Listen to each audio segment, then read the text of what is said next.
अरे भाग्यवान, मेरे जूते कहाँ रखे हैं? मुझे बाहर जाने में देर हो रही है। तभी मालती कमरे में आती है। ये रहे आपकी जूते। मैं इन्हें साफ करने के लिए ले गई थी।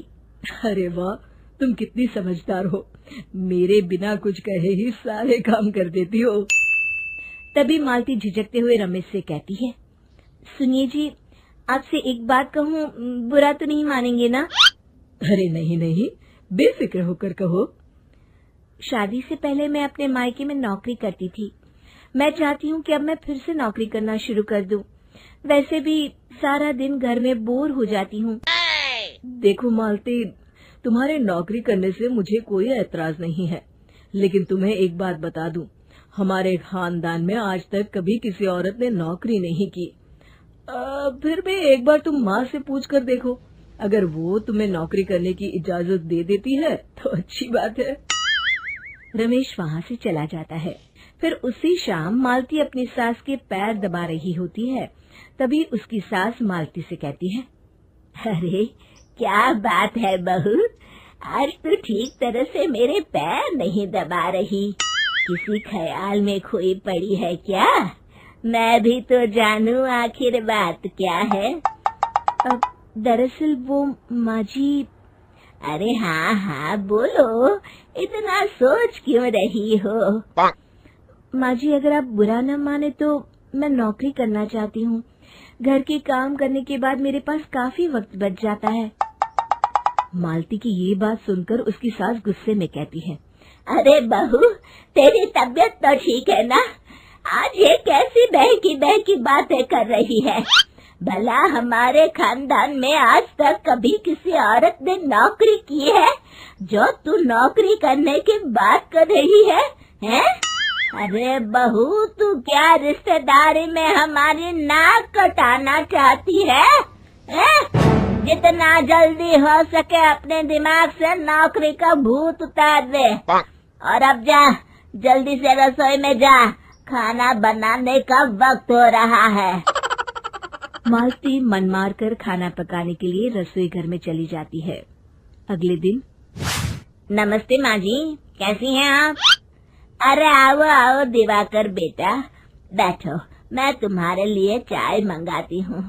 बहू, जरा एक कप चाय तो लेती आना। फिर दिवाकर एक फाइल खोलकर मालती की सास के सामने रख देता है। ये देखिए माँ जी, ये है पिछले महीने का हिसाब और ये रहे मुनाफे के रुपए। एक बार हिसाब देख लीजिए और इन कागजों पर अपने दस्तखत कर दीजिए। अरे दिवाकर बेटा, मैंने भला आज तक कभी तेरा हिसाब देखा है जो अब देखूंगी? ला बता, कहाँ दस्तखत करूं? तभी मालती चाय लेकर वहाँ आ जाती है और अपनी सास को बिना कागजातों को पढ़े इस तरह लापरवाही से दस्तखत करते हुए देखकर हैरान रह जाती है। अच्छा माँ जी, अब मैं चलता हूँ, फैक्ट्री में बहुत काम है। फिर दिवाकर वहाँ से चला जाता है। कुछ दिनों बाद मालती बाजार में कुछ सामान खरीद रही होती है। तभी एक बूढ़ा आदमी उसे आवाज देता है, अरे मालती बेटी, कैसी हो? मुझे पहचाना? मैं तुम्हारी कंपनी में मुनीम का काम करता हूँ। हाँ चाचा जी, मैं आपको बिल्कुल पहचानती हूँ। कहिए, कैसे हैं आप? मैं तो ठीक हूँ। कंपनी में कुछ भी ठीक नहीं चल रहा, यहाँ तक कि हमें ठीक वक्त पर तनख्वाह भी नहीं मिलती। ये आप क्या कह रहे हैं? अब क्या बताऊँ, आप लोग तो कभी हिसाब किताब देखने दफ्तर आते नहीं। मेरी मानो तो एक बार आप लोग दफ्तर आकर सारा हिसाब किताब देख लो, आपको असलियत पता चल जाएगी। अच्छा बेटी, अब मैं चलता हूँ, देर हो रही है। फिर वो बूढ़ा वहाँ से चला जाता है। वहीं दूसरी तरफ मालती घर पहुंचकर अपनी सास को सारी बात बताती है। तभी वहाँ रमेश भी आ जाता है, लेकिन मालती की सास मालती की किसी भी बात पर विश्वास नहीं करती। तभी रमेश कहता है, अरे माँ, बिना आग के कभी धुआं नहीं उठता। जब मालती इतना कह रही है तो हमें एक बार दफ्तर चलकर देख लेना चाहिए। वैसे भी हम लोग काफी दिन से अपने दफ्तर नहीं गए हैं। इस तरह किसी एक आदमी के भरोसे काम छोड़ना मुझे भी ठीक नहीं लगता। अगले दिन वे सभी अपने दफ्तर पहुंचते हैं और सीधे दिवाकर के कैबिन में जाते हैं। अचानक सबको एक साथ देखकर दिवाकर चौंक जाता है। अरे माँ जी, आप सब लोग अचानक यहाँ कैसे आ गए? अगर कुछ काम था तो मुझे एक फोन कर दिया होता, मैं आपके घर आ जाता। तभी मालती की सास कहती है, अरे दिवाकर बेटा, आज मैं हिसाब देखने दफ्तर आई हूँ, जरा मुझे पिछले 6 महीनों का हिसाब दिखाना तो बेटा। दिवाकर घबराते हुए हिसाब की फाइल मालती की सास को देता है। मालती की सास फाइल लेकर मालती को देती है और कहती है, ले बहू, देख ले हिसाब। मालती फाइल को बड़े गौर से देखती है और अगले ही पल उसे सारी गड़बड़ी समझ में आ जाती है। वो अपनी सास से कहती है, माँ जी, मुनीम चाचा बिल्कुल सही कह रहे थे। हमारी कंपनी में पिछले 6 महीनों में जितना मुनाफा हुआ है, हमें उसका आधा पैसा भी नहीं मिला। यूँ समझ लीजिए कि 1 रुपये में सिर्फ चवन्नी ही हमारे हाथों में आई है। मालती की बातें सुनकर मालती की सास गुस्से से दिवाकर को पूछती है, क्यों दिवाकर, मेरी बहू जो कह रही है वो सच है? दिवाकर समझ जाता है आज उसका भांडा फूट चुका है। वो गिड़गिड़ाते हुए कहता है, मुझे माफ कर दीजिए माँ जी, मैं पैसों के लालच में अंधा हो गया था। अरे वाह दिवाकर, तू तो एक नंबर का चोर निकला। इतने दिनों से मैं तुझ पर आंख बंद करके भरोसा करती रही और तू मुझे ही चुना लगाता रहा। अभी के अभी निकल यहाँ से और दोबारा अपनी शक्ल मत दिखाना। दिवाकर वहाँ से भाग जाता है। मालती की सास मालती को शाबाशी देते हुए कहती है, बहू, आज मैं समझ गई कि पढ़ाई लिखाई हमारी जिंदगी में कितनी जरूरी है। मैं बहुत किस्मत वाली हूँ जो मुझे तुझ जैसी बहू मिली है। शिक्षा, पढ़ाई लिखाई का इस्तेमाल सही जगह करके हम दुनिया में बहुत कुछ बदल सकते हैं।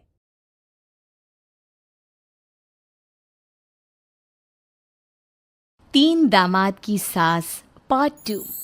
अब तक आपने सुना कि कावेरी जी अपनी तीनों बेटियों ईशा, मोहिनी और सुहाना की शादी 3 घर जमाई लड़कों के साथ करवा देती है।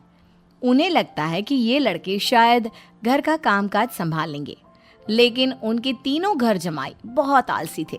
वो नौकरी भी नहीं करते थे और बाहर का काम भी नहीं।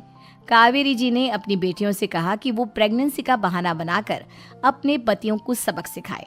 अब सुनिए आगे। मम्मी, आपने जैसा कहा था हमने वैसा ही किया, लेकिन देखिए ना, विवेक का हाल तो वैसा का वैसा ही है। घर में ना सुबह का नाश्ता बनता है और ना खाना। नौकरी पर जाने की बात करूं तो खाने को दौड़ते हैं मुझे। हाँ मम्मी, मैंने भी सुमित को कितनी बार कहा कि अगर नौकरी नहीं करनी तो कोई छोटी सी दुकान ही खोल लो, घर का खर्चा कैसे चलेगा। देखो दोपहर के 12 बजने आए और जनाब अभी तक सो रहे हैं। हाँ मम्मी, ईशा और सुहाना ठीक कहती हैं। अविनाश का भी यही हाल है। जब मैंने अपनी प्रेगनेंसी के बारे में कहा तो मुझसे कहने लगा, अरे दूसरी लड़कियां तो 9-9 महीने तक नौकरी करती है, बस डिलीवरी के टाइम छुट्टी लेती है। मोहिनी, तुम भी नौकरी करो। अब मुझे कहाँ नौकरी मिलेगी? मम्मी बताओ अब मैं क्या करूँ? हे भगवान, क्या सोचकर घर जमाई दामाद लाई थी मैं कि मेरी बेटियां मेरे पास रहेंगी और खुश रहेंगी, लेकिन इन आलसी दामादों ने तो हमारी जिंदगी को भी प्रॉब्लम में डाल दिया है। मैं तो कहती हूँ मम्मी, हम लोग वापस अपनी जॉब पर जाना शुरू कर देते हैं। बता देते हैं इन लोगों को कि हमने प्रेगनेंसी का बहाना किया है। नहीं नहीं बेटा, ऐसी गलती भी मत करना। अगर तुमने ऐसा किया तो इन तीनों की आदत और ख़राब हो जाएगी। अरे आज नहीं तो कल कभी तो तुम प्रेग्नेंट होगी, तब वापस यही प्रॉब्लम आएगी, तब क्या करोगी तुम तीनों? हाँ मम्मी, आपकी बात तो बिल्कुल सही है। इन लोगों को तो सुधारना ही पड़ेगा। लेकिन कैसे? अपने बच्चों के आने की खबर सुनकर भी इन लोगों पर कोई असर नहीं हो रहा। पैसे कमाने के लिए घर से बाहर निकलना ही नहीं चाहते ये तीनों। अब मेरे दिमाग में एक प्लान आया है। तुम तीनों चिंता मत करो, उन तीनों को बुलाओ, फिर मैं बात करती हूँ। थोड़ी देर बाद कावेरी जी अपने तीनों दामादों को सामने बुलाकर अपनी बात कहना शुरू करती हैं। अविनाश, सुमित और विवेक, देखो बेटा, मैं ना तुम तीनों से बड़ा प्यार करती हूँ, इसीलिए तो तुम्हें घर जमाई बना कर रखा है मैंने। अरे मम्मी जी, सीधे सीधे कहिए ना, क्या बात है? प्यार तो हम भी आपको बहुत करते हैं। अरे मम्मी जी आपकी इज्जत भी बहुत करते हैं। अरे भाई आपके जैसी सास और कमाने वाली बीवी सबको मिलती है क्या? हाँ मम्मी, विवेक और सुमित ठीक कह रहे हैं। आपकी बेटी से शादी करके मेरी तो ज़िंदगी ही अच्छी हो गई है। जानती हूँ मैं, और ये भी जानती हूँ कि तुम तीनों अपनी अपनी बीवियों से बहुत प्यार करते हो। बेटा बात ऐसी है कि हमारे कुल गुरु ने कहा है कि प्रेग्नेंट होने के बाद मेरी तीनों बेटियां शुरू के 4 महीने हमारे गांव में जाकर रहेगी, जहां मेरे चाचा जी रहते हैं। अरे लेकिन क्यों मम्मी, गांव में जाकर रहने की क्या ज़रूरत है इन तीनों को? वो क्या है ना बेटा, हमारे परिवार को एक श्राप है। अगर मेरी बेटियों ने यहाँ पर बच्चा पैदा करने की कोशिश की तो उनके बच्चों को कुछ भी हो सकता है। इसलिए अब से लेकर 4 महीने पूरे होने तक इन्हें गांव वाले घर में रहना पड़ेगा। हाँ तो इसमें प्रॉब्लम क्या है मम्मी जी, हम भी वहाँ जाकर रहेंगे, पिकनिक मनाएंगे। अरे भाई बीवी जहाँ हम भी वहाँ। हाँ यार, आइडिया तो बहुत अच्छा है। शहर की ज़िंदगी में रह रहकर परेशान हो चुके हैं, अब कुछ दिन गांव में बिताएंगे। तुम लोग समझने की कोशिश क्यों नहीं करते? तुम में से कोई भी वहाँ नहीं जा सकता, और मैं यहाँ रहूँगी ना तुम तीनों के साथ। 4 महीने की तो बात है, उसके बाद ये तीनों ही लौट कर आ जाएंगी। ठीक है मम्मी जी, अब हमारे बच्चों का सवाल है तो ये तो करना ही पड़ेगा। कावेरी अपनी तीनों बेटियों को कुछ दिन के लिए घर से बाहर कहीं दूसरे शहर में रहने के लिए भेज देती है। कुछ दिनों के बाद, अरे मम्मी जी बहुत दिन से पिज्ज़ा नहीं खाया, मंगवाइए ना। क्या बताऊं बेटा, पहले तो बेटियां खर्चा दे देती थी क्योंकि उनकी नौकरी थी, लेकिन अब तो मेरे पास पैसे ही नहीं बचे। थोड़े बहुत पैसे हैं जो बच्चों की डिलीवरी में काम आएंगे। लेकिन मम्मी जी आपकी बेटियों को वापस आने में तो अभी बहुत वक्त बाकी है। वही सोच सोच कर परेशान हो रही हूँ। सोच रही हूँ कल से दूध भी बंद करवा देती हूँ। अब दूध वाले को देने के लिए पैसे भी तो नहीं है ना। अरे नहीं नहीं मम्मी जी, अगर दूध भी बंद करवा दोगी तो मुझे चाय कहाँ से मिलेगी, और चाय के बिना मैं तो मर ही जाऊंगा। क्या करूं बेटा, इसके अलावा हमारे पास कोई ऑप्शन नहीं है। मेरे पास पैसे ही नहीं बचे।